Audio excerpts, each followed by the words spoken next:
नवगढ़ द्वारा श्रीमती श्रीगारी देवी Kanyalal Patodia charitable trust के सौजन्य से स्वतंत्रता सेनानी उद्योगपति एवं हमारे नवगढ़ के लाडले समाजसेवी स्वर्गीय मगराजी पाटोदिया का आज ये श्रद्धांजलि कार्यक्रम रखा है। मैं सबसे पहले उस महान विभूति को श्रद्धा सुमन अर्पित करता हूं। आज की इस बहुत ही पवित्र कार्यक्रम की अध्यक्षता कर रहे आदरणीय विनय कुमार जी सक्सेना जी, मुख्य वक्ता आदरणीय सुरेंद्र कुमार जी सारन साहब, उनके ज्येष्ठ पुत्र आदरणीय बड़े भाई साहब विजय पाटोदिया जी, मेरे बड़े भाई आदरणीय सुभाष जी सुभाष जी पाटोदिया जो उनके छोटे बेटे हैं, पूरा परिवार, पूरा पाटोदिया परिवार, उनका मैं बहुत बहुत धन्यवाद देना चाहता हूं, जो हमेशा उस महान विभूति की याद में लगातार 23 साल से ये कार्यक्रम आयोजित करते हैं। ये कार्यक्रम के पीछे बहुत बड़ा उद्देश्य छिपा हुआ है। जो उनकी सोच थी, उस सोच को कैसे हम लोग आगे बढ़ा सके, उसी को आगे बढ़ा रहे हैं। मेरे बड़े भाई आदरणीय कला चोटिया जी और इस कार्यक्रम के मुख्य सूत्रधार हमारे नवगढ़ के प्रसिद्ध समाजसेवी और इस उम्र में भी एक 18 साल का नौजवान जो काम कर सकता है, उससे भी ज्यादा काम करने वाले मेरे गार्जियन डॉक्टर दयाशंकर जी जांगीर, मंच का संचालन कर रहे पवन पारस जी, अनिल शर्मा जी, मेरा बलदायमा जी और सभी वो लोग, क्योंकि इस कार्यक्रम में हमेशा वो विभूतियां बदलती हैं जो नवगढ़ की दिशा और दशा तय करती है। आप सबको मैं प्रणाम करता हूं, युवा साथियों का अभिवादन, बच्चों को प्यार, पत्रकार साथियों को नमस्कार। मैं जो बच्चे आज हमारे इस चैरिटेबल ट्रस्ट से सम्मानित हुए हैं, उनको बहुत बहुत बधाई देता हूं। उनके परिवार वालों को भी बहुत बहुत बधाई देता हूं कि बेटियों ने उस परिवार का तो नाम रोशन किया है, हमारे नवगढ़ का नाम भी रोशन किया है। अरे सक्सेना जी कह रहे थे कि 99.99, पर ये पॉइंट पता नहीं किसने काट दिया, वो कैसे काट दिया पता नहीं, वरना तो 100% अब के बच्चों के आते कोई जमाना था जब 60% किसी के आ जाते थे, तो आसपास के पूरे गांव के अंदर एक हल्ला लग जाता था कि फलाना का लड़का या फलाना की बेटी फर्स्ट डिवीजन आई। और आज ये बच्चे बहुत ही होनहार हैं। मैं इनके उज्जवल भविष्य की कामना करता हूं। जो संस्थाएं आज हमारे मगराजी पाटोदिया चैरिटेबल ट्रस्ट से जो सम्मानित हुए हैं, उन बच्चों को जिनको स्कॉलरशिप मिली है, उनको मैं बधाई देता हूं। मैं सौभाग्यशाली हूं कि मुझे हर बार एक परिवार के सदस्य के रूप में मुझे आने का अवसर मिलता है। अभी डॉक्टर साहब कह रहे थे कि आप लोग अतिथि हैं, मैंने कहा हम तो अतिथि नहीं है, हम तो आपके बच्चे हैं। और जो आपने हमें आदेश किए हैं, जो सुझाव दिए हैं, निर्देश दिए हैं, उनकी अक्सर से पालना करने की कोशिश करते हैं, लेकिन क्या करें, आप सबको पता है आजकल मोबाइल सबके हाथ में रहता है, गाड़ी जिधर से निकलती है पहले से ही कह देते हैं कि 5 मिनट रुकना, 5 मिनट रुकना। 2-3 लोगों को तो अगर मैं लाइन पे लूं तो कह रहे, एक तो ये बोला रुका नहीं, मैं बहुत तेज गति से आ रहा था तो बोला कि तुम्हारी चाय आजकल तक खाने लग रही है। नाम ही लूंगा उन लोगों का, क्योंकि उनका प्यार है, लेकिन उनको ये भी नहीं पता कि मैं 1 घंटे लेट चल रहा हूँ। इसलिए मैं डॉक्टर साहब आपसे सभी से मैं क्षमा प्रार्थी हूँ। मेरा कभी भी ऐसा मन नहीं रहता, मैं चाहता हूँ कि पहले जाके मैंने सुभाष भाई साहब से कहा था कि मैं 5 बजे आ जाऊंगा, फिर दोनों भाई बैठ के बात करेंगे, जब तक सारे आ जाएंगे अपने लोग, उसके बाद कार्यक्रम कर लेंगे। क्योंकि ये सच है कि पिताजी ने भी ये चीज सिखाई है, लेकिन इस मोबाइल से सारा काम गड़बड़ा गया है, सारी व्यवस्थाएं गड़बड़ा गई है। नहीं रुके तो कई बार भी कहते हैं कि चुनाव आगे पाछू को रुक लो आगे, दिक्कत आ गई है। जितना नहीं रुकता तो कोई बात नहीं, आगे को रुक लो। अरे भाई, सुबह 2 बजे तक तो हजारों आप लोग आए, सुबह बहुत से लोग हैं इसके अंदर जो जन सुनवाई में थे।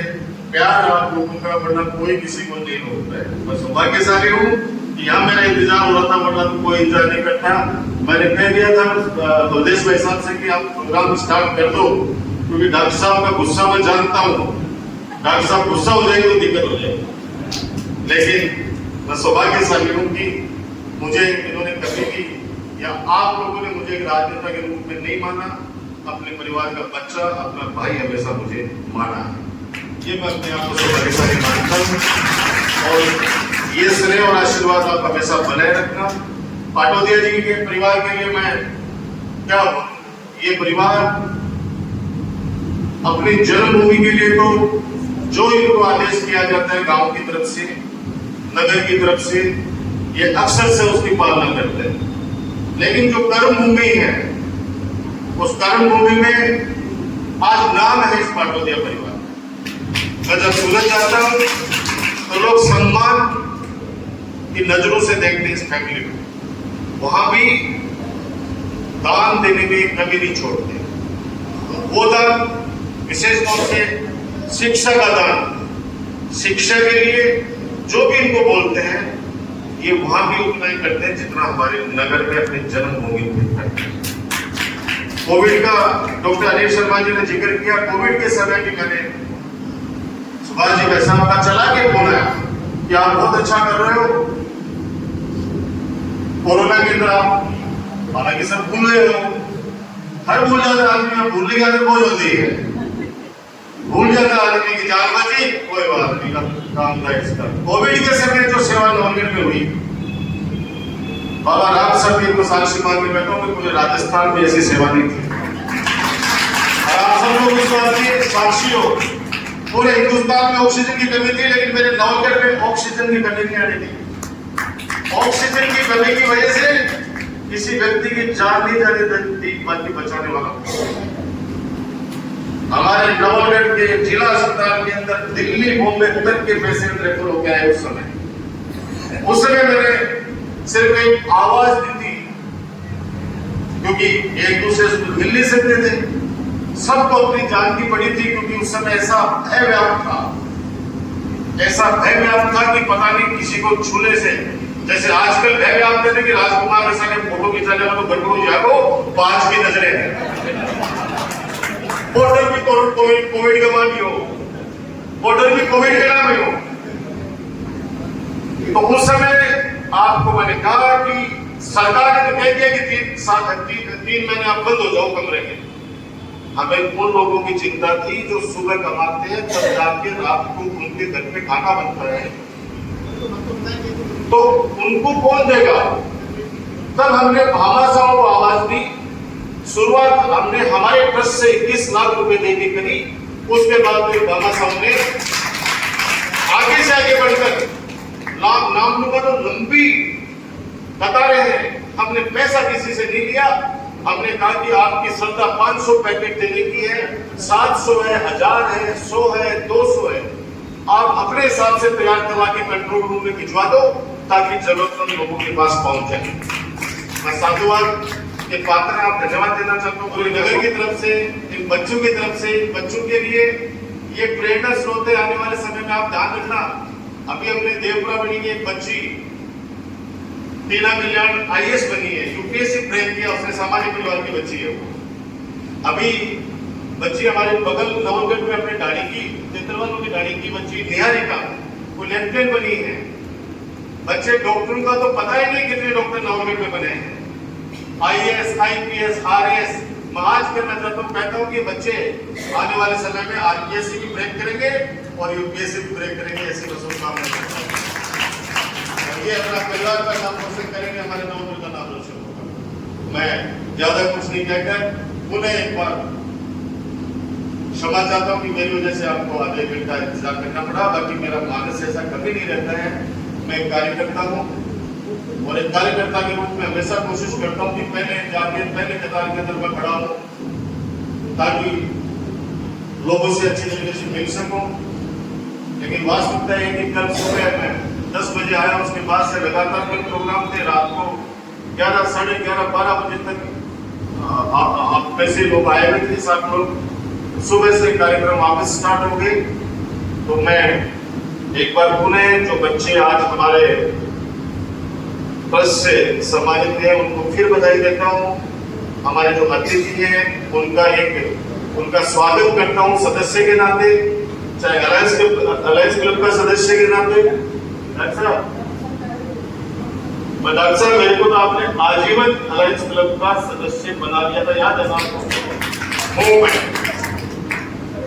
अब ओम जी वैसा हंस रहे, आप नहीं देखे वहां पे, अभी तो बड़े बैठे अभी टाइम पर। अलायंस क्लब का आजीवन मेंबर मुझे वो एक उपाधि भी दी थी इन्होंने, वो मेरे पास आज सुरक्षित रखी हुई है वो चीज। इसलिए मैं सौभाग्यशाली हूं कि मैं फिर कहना चाहता हूं कि यहाँ वो तमाम चेहरे बैठे जो इस नवोदय की दिशा और दशा तय करते हैं। वो इस तरह के कार्यक्रम में हर वर्ष आते हैं। ये मेला हमेशा ऐसे लगता रहेगा स्वर्गीय मगराजी पाटोदिया जी की याद में। ये शुभकामनाएं देता हुआ आप सबका बहुत बहुत धन्यवाद। जय हिंद, जय भारत।